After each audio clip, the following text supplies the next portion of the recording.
Discovery ya Mutesi nyine inkorera mama Rwagasabo. Ikibazo cyane gishingiye ku bijyanye n'amategeko ahari yemerera abakozi ku murimo, ariko dufite ikibazo muri iyi minsi cyaho abakozi bakorera ibigo byigenga private sector, aho usanga batabaha amasezerano y'akazi, abo bahaye amasezerano y'akazi nabo ntibabaha ibyo amategeko asaba, ndetse rimwe na rimwe ntibabishyure. Binagenda bikagera no muri company za security, aho ushobora umuntu kumara amezi 3 adahembwa kandi mu by'ukuri usanga anahembwa amafaranga make cyane ari munsi y'ibihumbi 50. Ikibazo ni ukureba uburyo abashinzwe kubahiriza amategeko bafasha abakorera muri private sector kugira ngo abakozi bakoreramo nabo bahemberwe ku gihe. Ibyo niko bikwiriye kuba bimeze. Bibaho njya mbona na hano mu mujyi hari ubwo abantu bagera batya bajya kwibarabara kubera ko abantu babakoresha batabishyuye. Ntabwo ari byo. Abantu we shall sort it out. Sinzi ababishinzwe hano niba hari ba ministers hari abantu. It should not happen. Hakwiye kubaho accountability no kuri abo bantu bakoresha abantu ntibabishyure. It has been happening several times. Bimaze iminsi bibaho.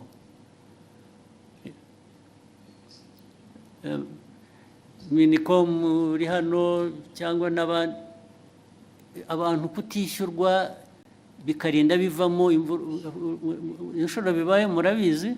You have seen it. Minister of Local Government mwarabibonye. Bibaho cyane. Kuki bikwiye kubaho? Kandi iyo byabayeho inkurikizi kuba tabishyura baba bakwiye kuba babishyura nizi. Anyway, yihorere. Icyo kibazo kirumvikana, it will be sorted out one way. Bizakemuka ku buryo bumwe cyangwa ubundi. Murakoze nyakubahwa Perezida wa Repubulika, nashakaga gusoreza ku kijyanye naho ibiciro bigeze ku isoko. Bigaragara ko bihenze kandi si mu Rwanda gusa ni ku isi, ariko hari ibyiciro by'abantu bakigowe ndetse bakaba ari n'abakozi ba leta ku mishahara, abanyamabanga nshingwabikorwa b'utugari, abaganga ndetse na bamwe mu bakora mu nzego. Ibyo bibazo birazwi kandi bihoraho, bizanahoraho. Hari ibintu bihora bihinduka. Ntabwo hanze ku isoko bijyanye n'ubukungu bw'igihugu ari ku miterere yabwo ubwabwo cyangwa bifite bituruka hanze bitera ibibazo igihugu, byo bihoraho. Ni ugushaka ko tubikemura gusa. Ibyo uvuga byose birazwi, ndetse niyo mpamvu habaho rimwe na rimwe kugerageza gukemura bimwe dufasha. Urabizi, iyo ubona leta ifata ibyemezo igatanga subsidies mu Kinyarwanda ni iki? Nkunganire. Buriya urabizi ko biriho. Baba bunganira umuturage bazi ko nabo kandi ntibamwunganira bihagije, bamwunganira bijyanye n'ubushobozi, kuko hari ubushobozi igihugu kiba gifite kikunganira abantu uko gishoboye cyabitanga byose. Ibyo rero uvuga byo rwose birahari. Urebe mu gihugu hari ibijyanye na igiciro cy'ibintu byose n'igiciro kigenda ku ifaranga wagujije, cyangwa ibijyanye n'ibiciro ku masoko by'ibyo kurya. Urabizi ko byazamutse. Byose ibyo bibazo birahari, ariko buri munsi ntabwo abantu bahwema gutekereza uko bikemuka, ariko ntibishobora gukemuka ku buryo uko buri muntu wese abishaka, kuko ntibishoboka, ntibidashoboka. Ariko imbaraga zo gerageza gukemura ibyo ziratangwa bihagije rwose. Niyo mpamvu ubona ku giciro cya peteroli na diesel bagira batya, tugashaka uko tworohereza abantu, bikanga bikajya muri transport, igiciro cyayo ukuntu bizamuka. Ariko buriya tudakoze izo interventions, tutagiye tugerageza gushaka uko kunganira abantu biba byikubye nka kabiri cyangwa na gatatu. Munyemere ndasoreza ku kijyanye n'isuku. Umujyi wa Kigali uyu muri iyi minsi hari ikibazo cy'aya mazu manini yuzuye maremare dukoreramo cyangwa se n'ibindi bisa nkaho wagira ngo ntihubatse uburyo bwo kurekura amazi ayivaho cyangwa se umwanda ku buryo bigera ku mugoroba ukumva mu mujyi wa Kigali ntabwo hafite impumuro mbi, mu by'ukuri ugasanga ntabwo hahuye n'ishusho umujyi wa Kigali cyangwa u Rwanda ku bijyanye n'isuku. Icyo ni ikibazo kigomba Murakoze nyakubahwa. Yes, kizakemuka. Minisita wa Local Government wacyumva na meya n'abantu ba infrastructure. Ubwo mwe ntimubizi, ugomba kubyumvira hano mubibwiwe mwari mubizi kuki bidakemuka.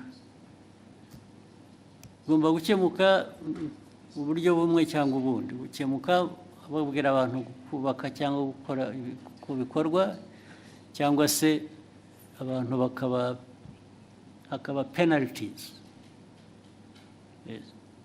zijya mu gukemura ibyo bibazo, nabyo vuba na bwangu bikurikira. Thank you, Excellency. With your permission, may we take a 15-minute break? I don't mind. Thank you, sir. Then we start with somebody here. When we come back? We'll come back anyway. Let's have Yeah. 15 minutes and then we can go until tomorrow. Thank you, sir.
Tongere tubahe ikaze hano muri Kigali Convention Center aho tukirimo kubageza